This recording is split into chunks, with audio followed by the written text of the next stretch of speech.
Hi, folks, and welcome to the Meaningful Money Podcast, Season 14, Episode 9.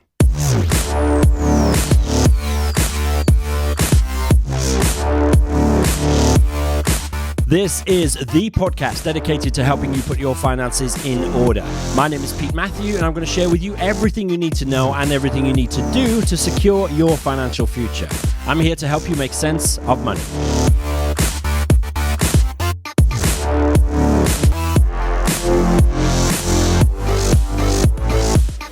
Here we are once again. Great to have you with me. Thank you so much for joining me. I'm going to round off this season, well, except for next week's Q&A, but round things off a little bit today by just summarising what I think new accumulators need to do to crack on with their wealth building. All right, I think it's also important to know what you don't need to do. So we're going to cover that as well. After the main body of the show, I'll read a review, talk about what's coming next week. But before all of that, remember this podcast is brought to you with the help of my friends at 7 Investment Management. They've been helping me out here since the spring of 2011, so a long time now, and I really couldn't have built this to what it is without their help. So big thanks to them. Please do check out what they're up to. They're at 7im.co.uk. That's the number 7im.co.uk. Also, don't forget the Meaningful Money branded self-investment platform that they've built. That's at meaningfulmoney.tv/podcastinvest. A little bit of a weird URL, I know, but hopefully it's memorable for you to be able to go there and just type it into your browser, even if you're on the move while you're listening to this. So meaningfulmoney.tv/podcastinvest. Go see what that's all about too. Okay, there are distractions all around us, particularly when you get started on the path of building wealth. You know, before you know it, your Facebook and your Instagram feeds full with adverts about get-rich-quick schemes. You got Bitcoin traders promising to accelerate your journey to financial freedom. So really today, I want to give you the lowdown on what you need to do and also what you need to don't, or rather what you need to actively avoid as you embark on the journey of building wealth. Okay, so a summary, if you like. And I've called this session The Simple Needs of New Accumulators, because they are simple at this early stage in your journey. So remember, notes and links, all that good stuff at the show notes, meaningfulmoney.tv/NA9. That's for New Accumulators episode 9, meaningfulmoney.tv/NA9. Let's have a look first at what you need to do. Some of you who weren't just listening thought, what about everything you need to know? No, it's everything you need to do, right? And then everything you need to not do, or everything you need to don't. So, number 1, choose your platform and your accounts. Right, assuming you've got your emergency fund in place, you do, don't you? Yes, of course you do. You just need to crack on, choose a platform and accounts on which to start investing. I still get tons of emails from people who are at this stage in their wealth building journey, but who are obsessing about making the right decisions with their choice of platform. Ditto, they're obsessing about the balance between pensions and ISAs, or whether they should have an ISA and or a lifetime ISA. They're really obsessing about it to the extent to which they're actually not getting on and doing anything. So let me take some of this angst away from you right now, okay? In almost every case, your decisions at this early point in your financial journey will not make or break your future financial success. They are just not that important. I know you want to get them right? And I'll help you again in a sec, but don't let inertia born of misplaced fear rob you of the opportunity to just get started. None of the decisions you're making at this point are permanent, so please just chill a little bit. Pension versus ISA, easy answer to that. Join your workplace pension if you've got one. Contribute enough to get your employer's match, to maximize it, right? Everything other than that should be put into an ISA when you're starting out. Self-employed, maybe you don't have a workplace pension, well, you need to open one. Open both a pension and an ISA. Tilt the balance a little bit towards ISA to start with as you build up a bit. And when you get some in there that you're happy with, keep adding to both and then tilt the balance in favor of pensions, right? Pensions will always win in terms of tax relief over the longer term. Lifetime ISA versus ISA. Well, if you haven't bought a house yet and you want to do that, then yes, the lifetime ISA is a great idea. Also useful for retirement savings, of course, but pensions generally better for that, particularly if you're a high rate taxpayer. Which platform? It doesn't matter. Seriously, it just doesn't matter. Not when you're starting out. If you pick a platform that has a percentage-based fee, that will get expensive once your pot gets into the tens of thousands of pounds. But for now, it's fine. Just get started. Keep things under review. You can always move money from one platform to another in due course, right? And by that time, you'll be an expert on this stuff anyway, and you'll be moving money around effortlessly in your favor. So just relax already. The most important thing is to get started, okay? Secondly, choose your funds. Now, a similar message applies to your choice of funds. A couple of different guidance points for you, though. Again, you can always switch funds in a month's time or a year's time or whatever, so don't obsess about the specific fund and whether it's, quote, right or not. There is no such thing as the right fund, just loads of imperfect vehicles, so just pick one and crack on. Now, I bang on so much about passive multi-asset funds here because they are all that most people need.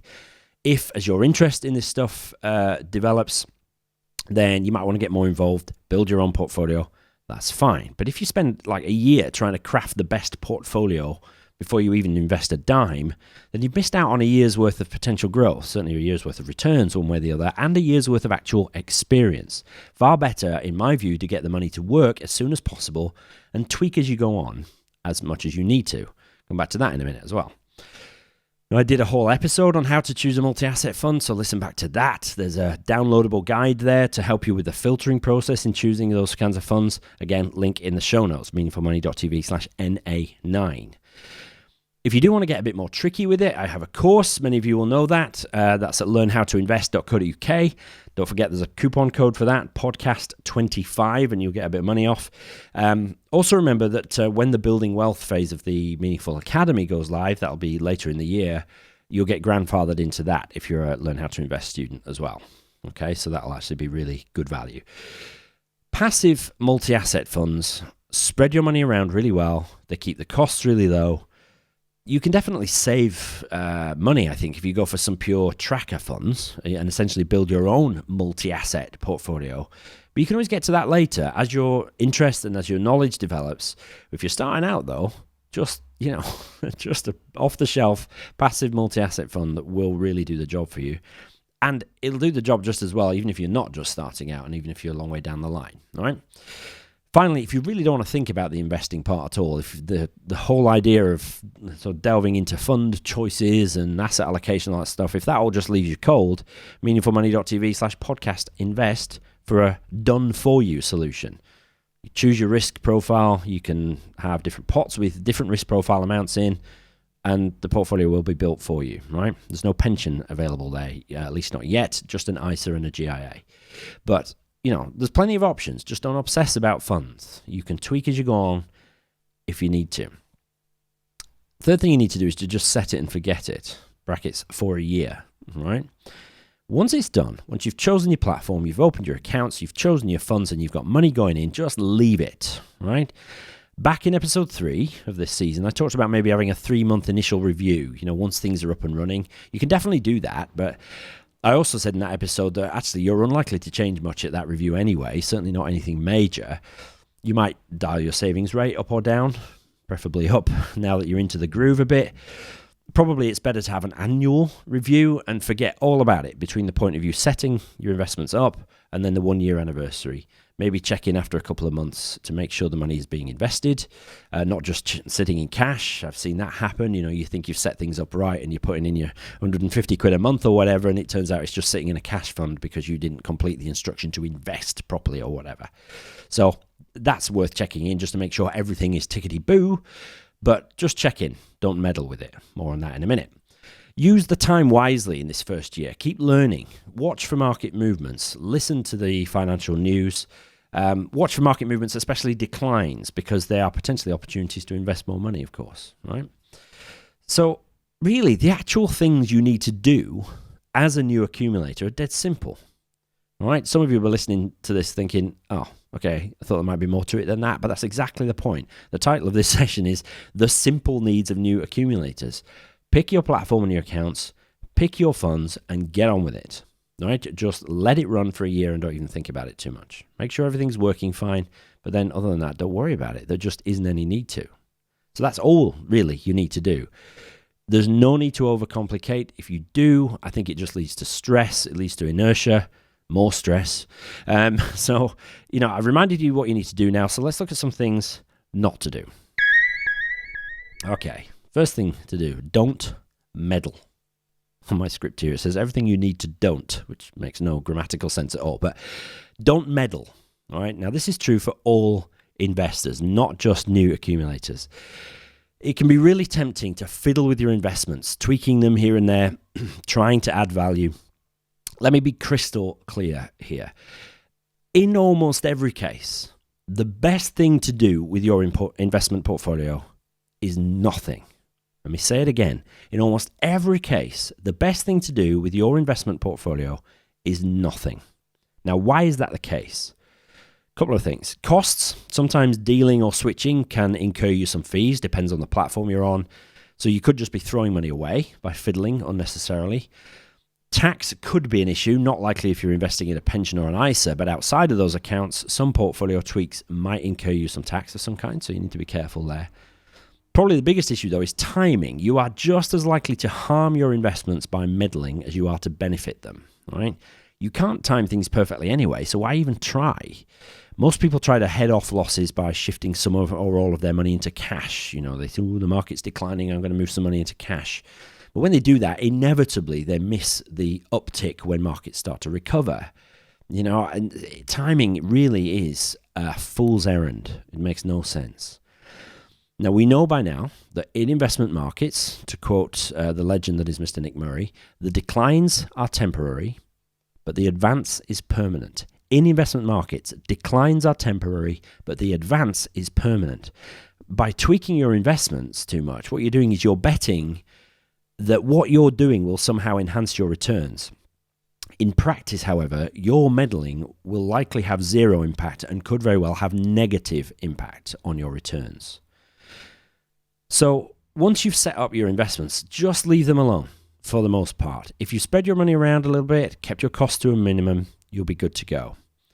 Now, as an advisor, I am responsible under law to my clients to make sure that whatever I have advised them to do continues to be suitable. That word suitable is a proper word, like a legal, it has a specific definition under the laws pertaining to financial advice.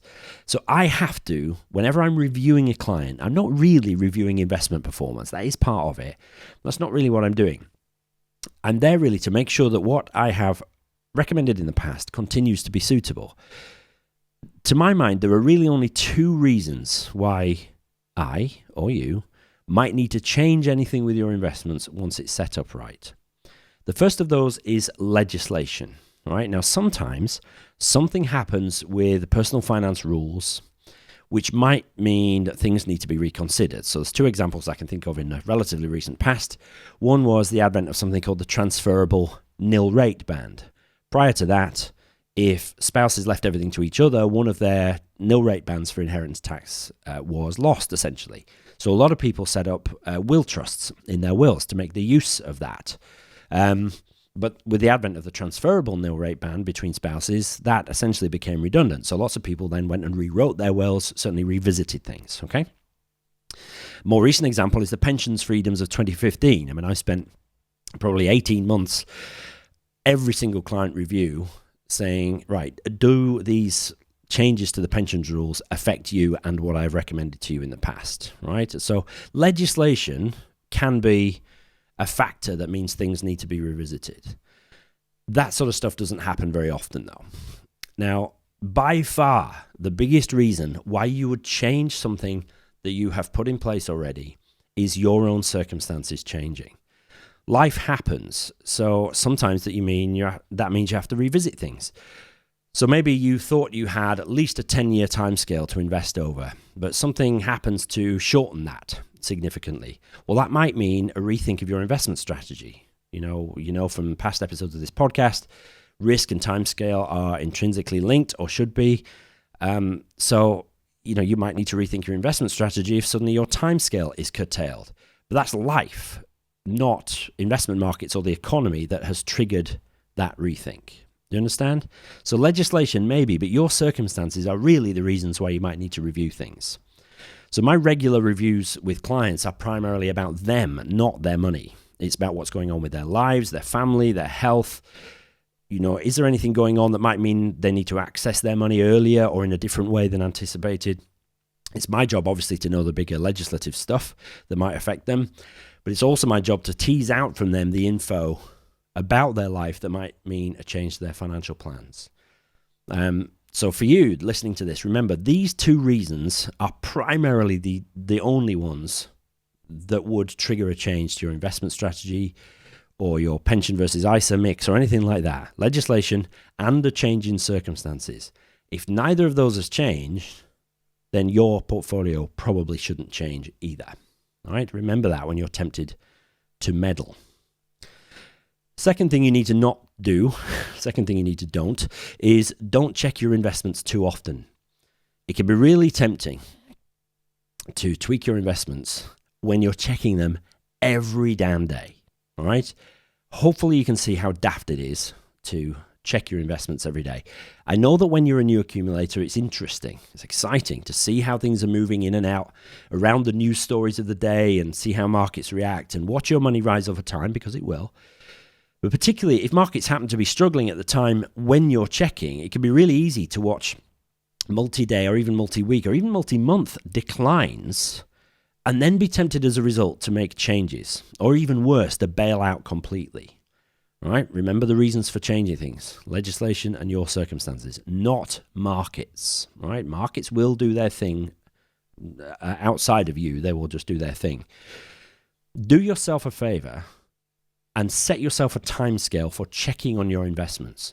I sort of hanker for the days when people got 6 monthly statements at most, excuse me, or annual statements, because they didn't think about it in the meantime, and that was actually a good thing. Now, under current rules, definitely quarterly statements come out, and I sometimes think that's not helpful. We even now have to write to people if their portfolio declines by 10% in any rolling quarter. That makes no sense either, because it might be that their risk profile actually means that it almost certainly will drop by 10% reasonably frequently. Doesn't make any sense. By encouraging people to be more aware and to look at their investments more frequently, they're actually not doing them a favor necessarily. So, as I've said, I see no earthly need to tweak your investments more often than annually. So why check them too frequently? Why just log in and see what they're worth? All it does is it encourages you to meddle. So ask yourself, are you likely to be a meddler, do you think? I feel like that could be like a superhero villain, the meddler. What would his logo be?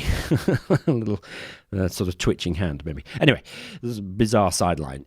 If you think you might be a meddler, do yourself a favor and try and stop yourself from checking your investments too often. If you've got, your Hargreaves Lansdown app on your phone or whatever your platform of choice is, take it off your phone, just delete it. Because you're quite likely to check your Facebook feed, your Insta feed or whatever, and then just log into your investment accounts and see how they're doing. Oh, gosh, they're down again. And then that starts to encroach on your psyche a little bit and you start thinking about making changes. Just take it off your phone so that then you have to fire up your laptop to check your investments, which is a bit of a faff, so you're less likely to do it so often. Or you might have to reinstall the app and remember your logins and stuff. So, just take it off your phone. Try and put things in place so that you're not likely to check your investments as often. I think the best advice is to sync the occasions when you check your portfolio maybe with your monthly budget sessions. That's all I do. All right, and I'm not making changes every month. I'm just looking at it and just making a note out of interest as to what they're worth. Keep a rolling figure in my software, YNAB, that I keep track of my various accounts on, and I just update it once a month, just for interest. And then once a year, sit down more formally and just look at things. So don't check your investments too often. Just do yourself a favor. It's better for the soul. Number 3, third thing you need to don't get sidetracked. All right, it can be really easy when you're starting out as a new accumulator to get sidetracked into a load of things you just don't need to get involved with right now. I mean, you can imagine, can't you? You're developing an interest in finance and investing. You're starting to read more. Your ears prick up when you hear conversations about money at work or in the pub or whatever. And it can be really easy to start thinking about and investigating new opportunities, in inverted commas, that might cross your path. Previously, you just would have ignored them, but now you're interested in this stuff. So my suggestion to you is that you try not to get distracted by things. Instead, stick to your chosen approach until you've got a tidy sum behind you. The next question, of course, is how much is a tidy sum? Well, it really is up to you, whether it's 20 grand, 50 grand, or 10 grand. You'll know when you get there. But even then, don't be tempted to spread yourself too thin. and have a little bit of money here, a little bit of money there. I'll just try that with 1,000 quid. I'll try that with 5,000 quid. Don't spread yourself too thin. Firstly, it's hard to keep on top of. And secondly, it's not a focused approach. Remember the core and satellite approach that I tend to talk about here. The vast majority of your liquid investments, the core, should, I believe, be held in passive multi-asset type investment funds, right? They're just the easiest way to access the great companies of the world, plus some other asset classes as necessary, without you essentially getting too involved in the process. If you stick with that, you won't go too far wrong, I promise. Vast majority, core of your portfolio means at least 75% of your liquid money, excluding your emergency fund. And even then, only when you're established, really. I wouldn't even think about satellite holdings until you consider that you're well established. You've got a good core going on. And always keep the bulk of your money in that core. Only experiment around the side. Quick reminder, 3 to 6 months expenses in an emergency fund, plus any cash you're likely to spend in the next 2 or 3 years, to change the car or holiday or whatever. Everything else should be invested in pensions and ISAs, passive multi-asset funds within those. And once you're established, yes, you can consider adding some satellite holdings around the side, maybe based on personal interest or something you're interested in experimenting with. All right? So don't get sidetracked. It's potential just to confuse you, to dilute your efforts. So don't get sidetracked. Last thing you need to don't fall prey to lifestyle creep. Most new accumulators will be at the younger end of the listenership, I think. I don't want to come over all condescending and fatherly here, but one of the biggest dangers lurking to derail your future financial success is something called lifestyle creep. There's a very loud truck going past my window. Lifestyle creep is where every time you get a pay rise or some kind of a windfall, like a bonus or something like that, your expenditure rises to meet it. And before you know it, you're earning twice what you were 6 years ago, but there's still no money left at the end of the month. All right? Now, this takes discipline to master. And again, the key word is to be intentional. When a pay rise or a bonus comes in, sit down and decide what you're going to do with it. If you want to spend it, do it, but do so intentionally. Don't just fritter it away on crap you don't need. Sit down, decide how much you will save and how much you'll spend. Don't forget to live a little. Please, folks, life's not a rehearsal. You've got to live a little bit. I'm not going to say how much you should save and how much you should spend. It's your money and it's your life, right? Live it according to your rules. But decide and live with the consequences. Do the same for pay rises. Once you know how much extra you're going to get coming in each month, decide how it should be budgeted. Can you sacrifice some or all of it into a workplace pension? You know, if it's an extra 150 quid a month you might be coming into, do you enjoy half and save half? Or a different proportion? Whatever, your call, remember. Now, our costs will rise each year anyway. That's inflation. It's healthy and normal and to be welcomed. But when your expenditure rises in line with your income, you can find yourself still putting the same 50 quid a month into your pension that you were when you were bringing home £1,500 a month, even though you're now bringing home £4,000 a month. There's still just 50 quid a month going into your pension. That way lies very nasty surprise when you get to retirement.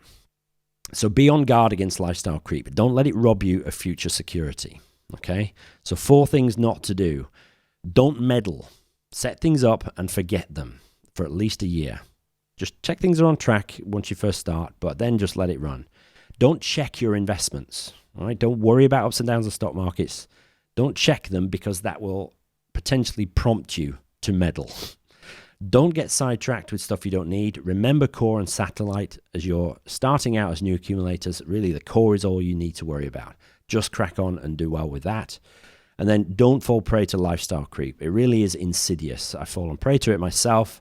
I'm easily still tempted to do so, but try not to be because it will rob you of your future financial security.